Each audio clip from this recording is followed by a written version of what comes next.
Les écoliers de Vannes, 1815. Leur livre à la main, sous le bras leur cahier. De Vannes, chaque jour sortaient les écoliers, comme si, dans ce mois de sève et d'allégresse, ils voulaient au soleil déployer leur jeunesse. Dans les prés et les revides et sous les buissons verts, aux appels des oiseaux répondre par des vers. Mais les buissons cachaient des armes, les vallées, par le seul maniement du fer, étaient troublées. Là, s'exerçant dans l'ombre à de prochains combats, les hardis écoliers devenaient des soldats. Car déjà Bonaparte, ou le démon des guerres, de son île arrivait pour désoler les mers. Or, cette fois, les fils crièrent « C'est assez, nos parents, nos amis par lui sont trépassés. Leurs os semés partout feraient une montagne. Nous, puisqu'il faut mourir, nous mourrons en Bretagne. » Un soir, nulle clarté sur terre, nulle au ciel, dans une humble maison fut construit un autel, et, par de longs détours marchant vers cette église, tous vinrent se liguer pour leur grande entreprise. Calais qu'au rendez-vous arriva le premier, vert comme un jeune pain et franc comme l'acier, puis les deux Nicolas, frères mélancoliques, qui semblaient entrevoir leur tombeau héroïque. Floïc, aujourd'hui prêtre, Hérore, le joyeux gars, et l'éloquent Rio, l'enfant de l'île d'Ars. Or, ce fut un moment religieux, mais triste, quand, revêtu en noir, grave séminariste, la Benneval s'écria « Mes amis, à genoux, et prions pour les morts qui prieront Dieu pour nous. » La prière fut dite, et, l'âme plus tranquille, tous posèrent la main sur le saint évangile. Puis chacun prononça l'engagement fatal. Lorsqu'après Colomban vint le tour de Candale, les cœurs furent saisis d'une tristesse amère. Oh, Candale est trop jeune, oh, rendons-lui sa mère. Seul Tieck le chanteur retint le noble enfant. Si chacun d'entre vous, comme moi, le défend, sans crainte il peut rester. S'il meurt, chacun le venge. De grâce, mes amis, ne laissons pas notre ange. Et le barde entonna son chant naïf et fort, ce chant qui fut bientôt étouffé par la mort. À présent, jeune clerc, et vous, soldats, aux armes. Hélas, de toutes parts et du sang et des larmes, l'armor qui pleurant ses fils qui ne sont plus, la France, ses héros d'Arcole et de Fleurus.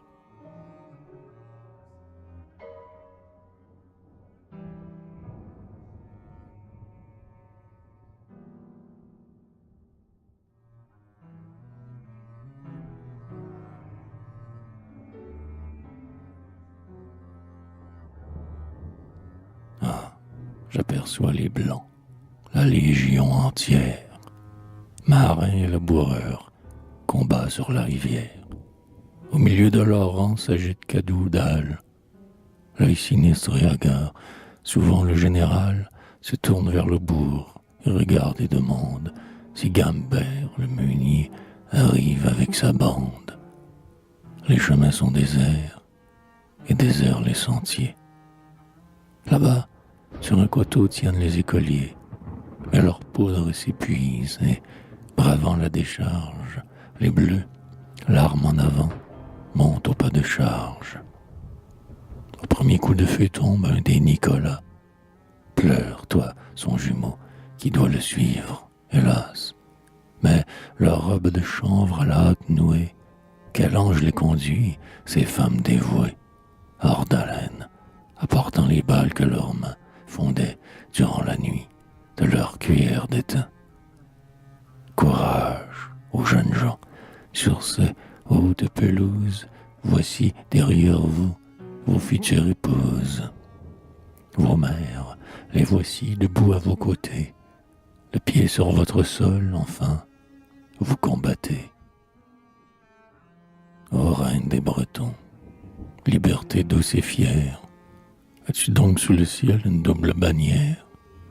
En ces temps orageux, j'aurais suivi tes pas, où Cambronne mourait et ne se rendait pas. Devant ces clairs, cependant, ton image est vivante, et chantant leur combat, liberté, je te chante.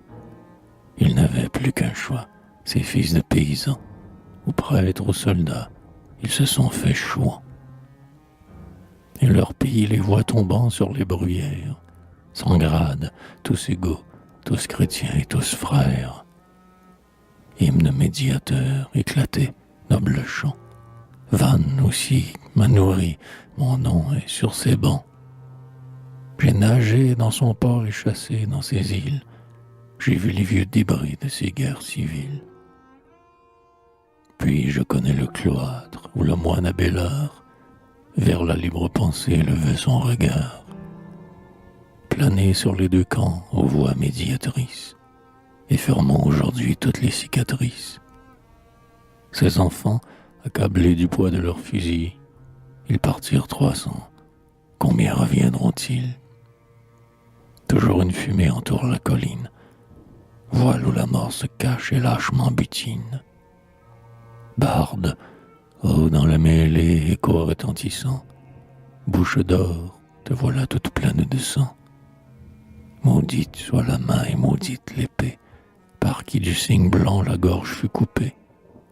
Mais Gambert, mais le chef si longtemps attendu, il vient, comme Grouchy, il ne s'est point perdu.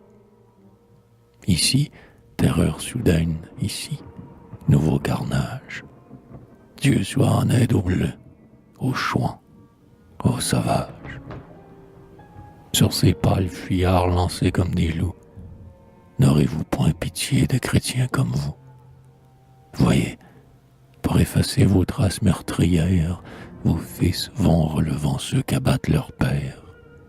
Le sang de ce soldat couché dans les sillons, le doux Candale les suit avec ses cheveux blonds. Ce soir dans Musillac, célébrez vos batailles. Eux, ils entonneront le chant des funérailles. Remplissez au banquet les verres jusqu'au bord. Dans la couche éternelle, ils étendront les morts.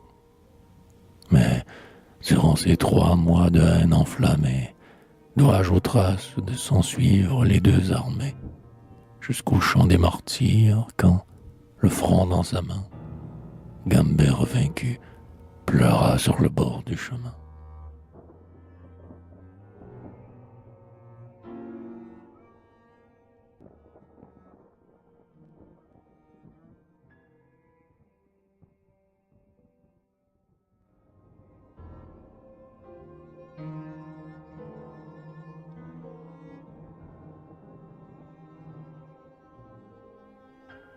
Mais un souffle joyeux court sur les métairies.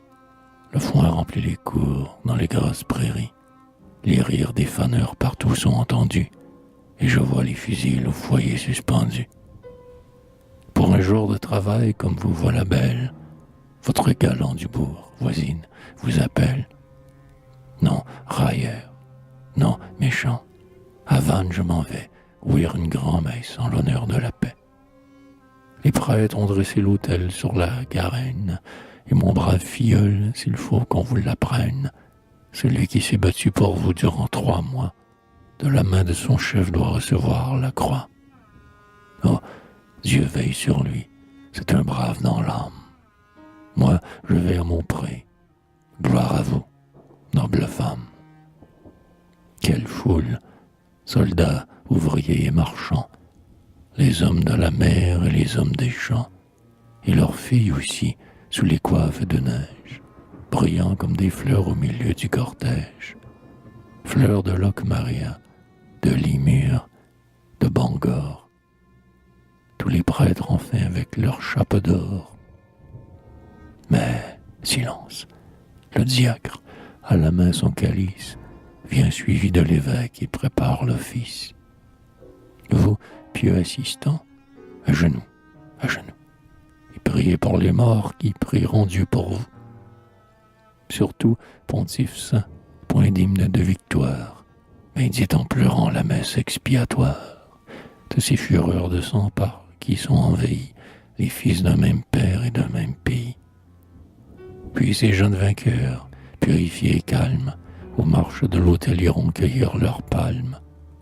Hélas, loin de l'étude un moment attiré, combien du bruit des camps restèrent enivrés, comme les laboureurs au sol qui les fait vivre, quelques-uns cependant revinrent à leurs livres.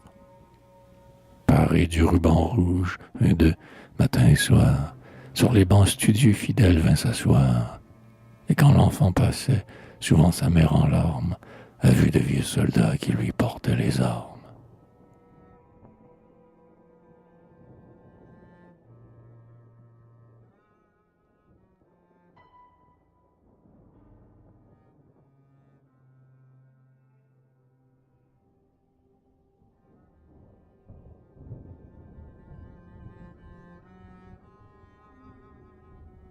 Ainsi, de l'avenir devançant l'équité, quand l'atroce clairon n'est plus seul écouté, pour nos fils j'expliquais ta dernière querelle, au joug des conquérants races toujours rebelles, qui portent dans tes yeux ton cœur et ton esprit, le nom de liberté par Dieu lui-même écrit. Et cependant, pleurer, fier partisan de Vannes, celui que nous suivions depuis la duchesse Anne, dans le sang se noya. Les noirs oiseaux du nord volèrent par milliers autour de l'aigle d'or. Les corbeaux insultaient à cette grande proie et dépeçaient sa chair avec des cris de joie.